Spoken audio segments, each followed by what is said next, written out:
បងប្អូនយើងមានស្លឆា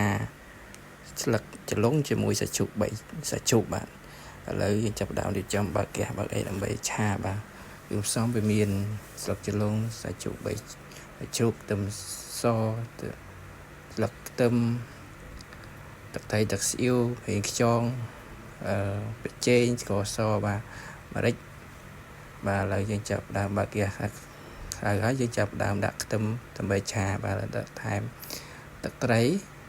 បន្ថែមទឹកត្រីហើយយើងដាក់ទឹកស៊ីអ៊ីវតទៅដាក់ទឹកស៊ីអ៊ីវហើយយើងដាក់ប្រេងខ្យង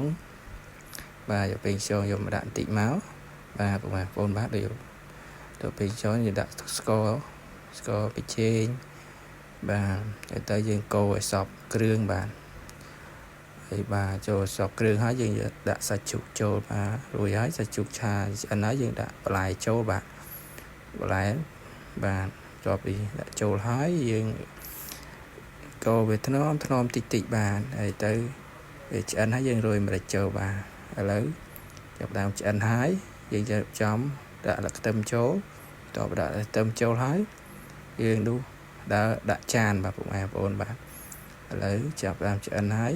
យើងចាប់ដើមរៀបចំដាក់ចានបិទហ្គាសបិទអីបាទបិទហ្គាសហើយបាទយើងដាក់ចានហើយដើម្បីរៀបចំញ៉ាំបាទពុកម៉ែបងប្អូនបាទឥឡូវហើយ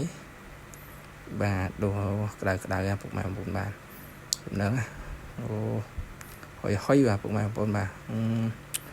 ឥឡូវយើងហើយយើងរៀបចំញ៉ាំបាទឥឡូវចាំប្រាប់ដើមញ៉ាំបាទដំណើរជាតិមកពុកម៉ែបងប្អូនបាទដាក់មកពពឆ្ងាញ់អស់លីងម៉ុង2ចានបាទឲ្យសល់ទៅផងណាសល់ទៅបាទអរគុណពុកម៉ែបងប្អូនជួបគ្នានៅវីដេអូក្រោយ